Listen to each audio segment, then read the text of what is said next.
বান্দা আৰু তেওঁলোক কোনো পধ্যে ভাৰতত খেলিবলৈ নাহে টি20 বিশ্বকাপ ভাৰতক যেনে তেনে হলঠেকত পেলাবলৈ চেষ্টা কৰিছে বাংলাদেশ ক্ৰিকেট বোৰ্ডে বাৰম্বাৰ প্ৰথমবাৰ 4 জানুৱাৰীত তেওঁলোকে আইচিচিলৈ এখন পত্ৰ লিখিছিল আৰু কৈছিল যে মুস্তাফিজুৰ ৰহমানৰ যেটো বিতৰ্ক আইপিএলৰ পৰা মুস্তাফিজুৰ ৰহমানক অব্যাহত দিয়া হৈছিল কাৰণ বাংলাদেশত যি পৰিস্থিতিৰ সৃষ্টি হৈছে তাত থকা হিন্দুসকলৰ ওপৰত যি অকথ্য নিৰ্যাতন চলি আছে আৰু বাংলাদেশত চলি থকা ভাৰত বিৰোধী যিবোৰ ঢৌ ভাৰত বিৰোধী যিবোৰ প্ৰতিবাদ তাৰ প্ৰতি লক্ষ্য ৰাখি ভাৰততো প্ৰতিবাদ হৈছিল ভাৰতত শিৱসেনা বিশ্ব হিন্দু পৰিষদ আৰএছএছ বিভিন্ন দল সংগঠনে প্ৰতিবাদ সাব্যস্ত কৰিছিল আৰু তেওঁলোকে কৈছিল যদিহে তেওঁলোকৰ ভাৰত বিৰোধী এনেকুৱা ধৰণৰ স্থিতি আছে যদিহে হিন্দুক তেওঁলোকে ঘৃণা কৰে তেন্তে ভাৰতত যি ইণ্ডিয়ান প্ৰিমিয়াৰ লীগ যি বিশ্বৰ আটাইতকৈ দামী ক্ৰিকেট লীগ হয় সেই তাত বাংলাদেশৰ ক্ৰিকেটাৰ কোনো পৰ্যায়ত থাকিব নোৱাৰিব আৰু এবাৰ বাংলাদেশৰ মুস্তাফিজুৰ ৰহমান কেকেআৰ হৈ খেলি আছিল তেওঁক অব্যাহতি দিয়া হ'ল তাৰ পাছতে দুইখন দেশৰ মাজত ক্ৰিকেটৰ খেলপথাৰটো কূটনৈতিক দিশটো বেয়া হৈছিল তাৰ পাছত ক্ৰিকেটৰ খেলপথাৰটো এখন যুঁজ দেখিবলৈ পোৱা গৈছে মুস্তাফিজুৰ ৰহমানক আঁতৰাই পঠাৰ পাছত বাংলাদেশে ক'লে যে আমি কোনো কাৰণত ভাৰতত টি20 বিশ্বকাপ খেলিবলৈ নাযাওঁ তেওঁলোকে নিৰাপত্তাৰ দিশটো ক'লে যিখন দেশৰ পৰা আমাৰ খেলুৱৈ তেওঁলোকৰ লিগৰ পৰা উলিয়াই পঠোৱা হৈছে সেইখন দেশত আমাৰ খেলুৱৈসকল যোৱাৰ কোনো প্ৰশ্ন নাহে বুলি তেওঁলোকে এটা অভিযোগ উত্থাপন কৰিছিল তাৰ পাছতেই আইচিচিয়ে পুনচাতে বাংলাদেশ ক্ৰিকেট বোৰ্ডৰ সেই যি অভিযোগ আছিল বা ভেনু সলনি কৰাৰ যে তেওঁলোকে কৈছিল যে শ্ৰীলংকা আৰু ভাৰতে এবাৰ টি20 বিশ্বকাপ পাতি আছে 7 ফেব্ৰুৱাৰীৰ পৰা আৰম্ভ হ'ব তাত তেওঁলোকৰ যি 4খন খেল আছে 3খন ইডেন গাৰ্ডেনত হ'ব এখন মুম্বাইত অনুষ্ঠিত হ'ব আৰু এই 4খন খেল গ্ৰুপ পৰ্যায়ৰ 4খন খেল তেওঁলোকে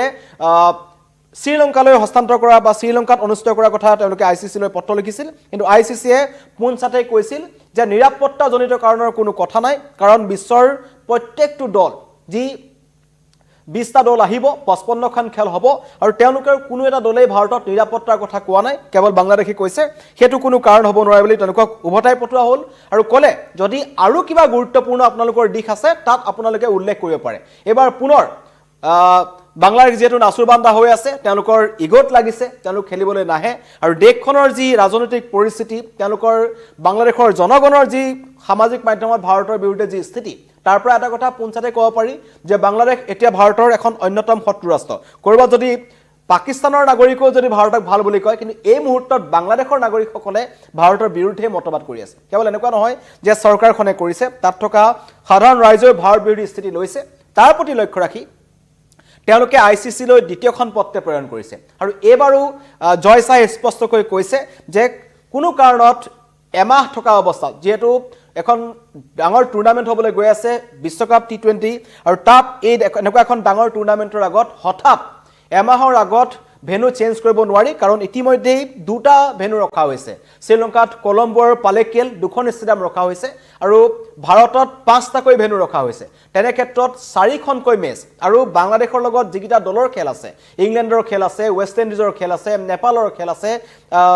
ইটালীৰ খেল আছে তেওঁলোকে শ্ৰীলংকাত খেলিবলৈ আগ্ৰহ প্ৰকাশ কৰে নে নকৰে কিয়া হ'ব ডাঙৰ কথা কেৱল বাংলাদেশৰ কথা শুনি অন্য দলসমূহ শ্ৰীলংকালৈ নাযাব পাৰে যেহেতু বাংলাদেশ ইংলেণ্ড ইটালী এই দলসমূহৰ কোনো কাৰণত ভাৰতত খেলাত অসুবিধা নাই কেৱল অসুবিধা আছে বাংলাদেশৰ আৰু বাংলাদেশৰ অসুবিধাৰ কাৰণেই আইচিচি এনেকুৱা ধৰণৰ সিদ্ধান্ত গ্ৰহণ নকৰে বুলি স্পষ্ট কৰি দিছে আৰু তাৰ পাছত এতিয়া পুনৰ মুখ ঠেকেচা কৰিছে বাংলাদেশ ক্ৰিকেট বোৰ্ডে বাংলাদেশ ক্ৰিকেট বোৰ্ডৰ যি সাহস আসলতে ক'বলৈ গ'লে তেওঁলোকৰ ফালৰ পৰা এটা কথা কোৱা হৈছিল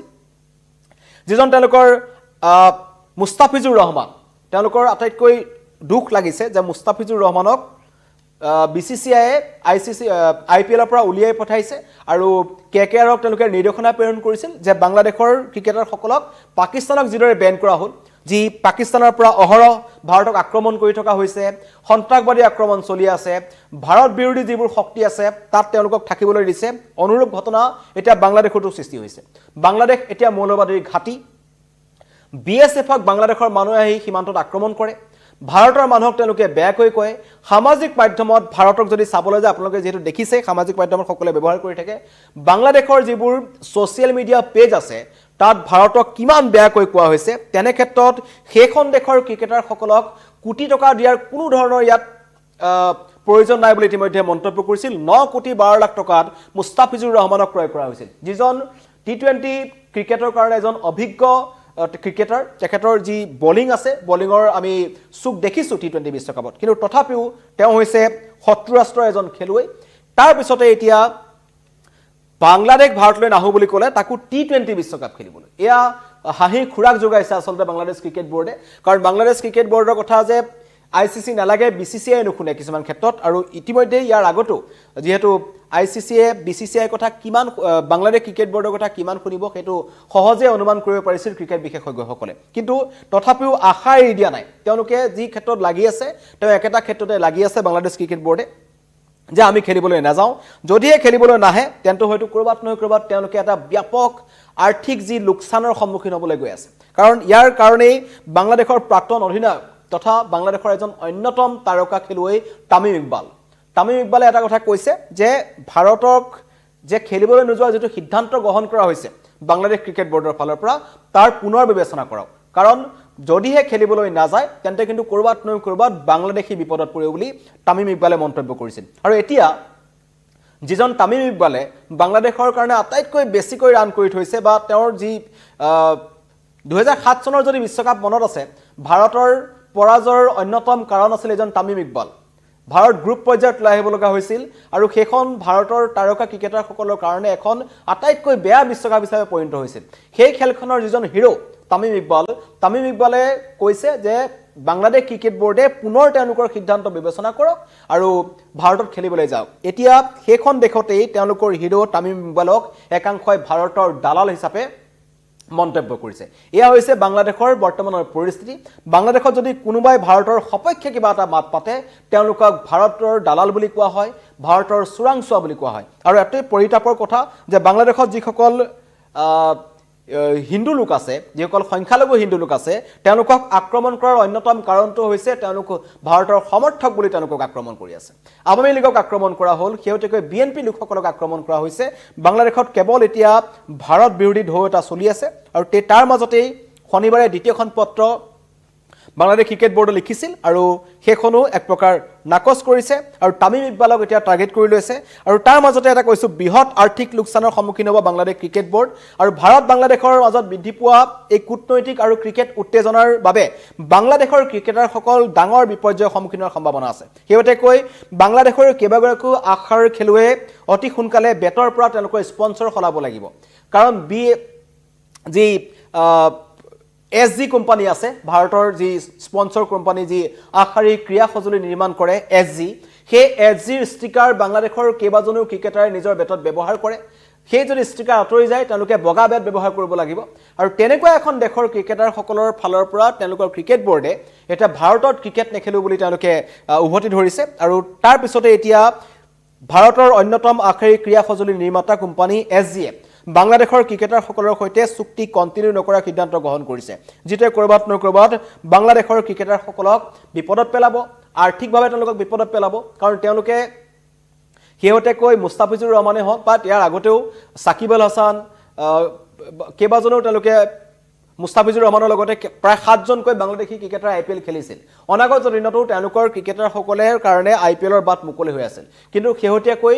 বাংলাদেশৰ যি ৰাজনৈতিক পৰিস্থিতি মৌলবাদীৰ যি উত্থান তথা ভাৰত বিৰোধী তেওঁলোকৰ যি চক্ৰান্ত তাৰ কাৰণে কিন্তু ভাৰতে ক'লে যে নহব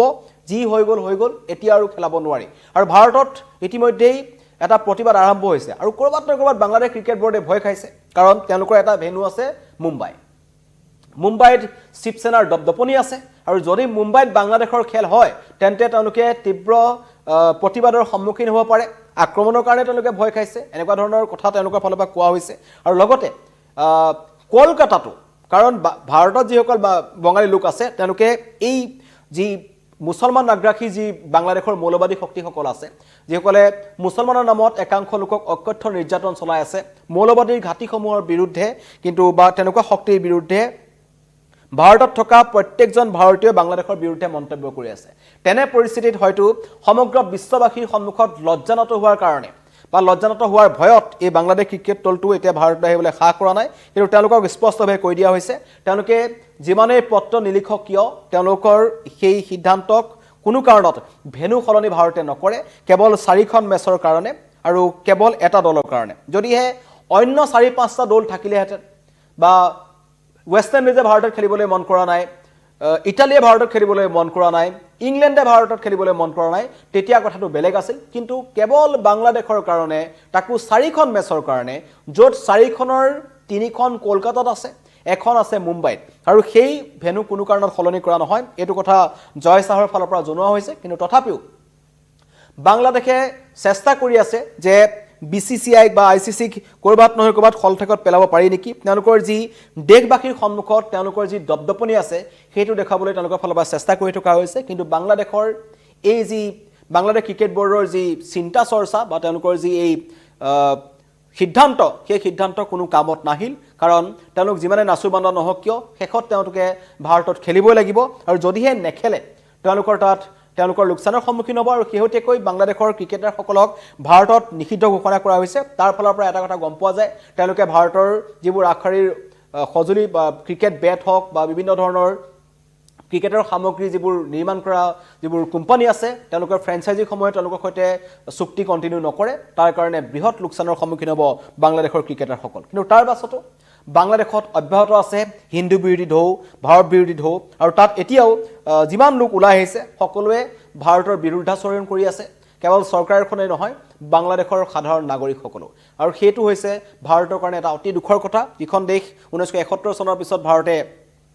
1971ক পাকিস্তানৰ পৰা তেওঁলোকক স্বাধীন কৰাইছিল, নতুন বাংলাদেশ গঠন কৰাইছিল, আৰু সেই তাৰ পিছতে এই কম সময়ৰ ভিতৰত বাংলাদেশে পাহৰি গ'ল ভাৰতক। আৰু শেহতীয়াকৈ তেওঁলোকে এতিয়া খলঠেকত পৰিছে, তেওঁলোক খেলিবলৈ নাহে, তেওঁলোক নিজৰ স্থিতিত অটল আছে, আৰু ICCও নিজৰ স্থিতিত অটল আছে যে এমাহ থকা অৱস্থাত কোনো কাৰণত ভেনু সলনি কৰা নহ'ব। ধন্যবাদ।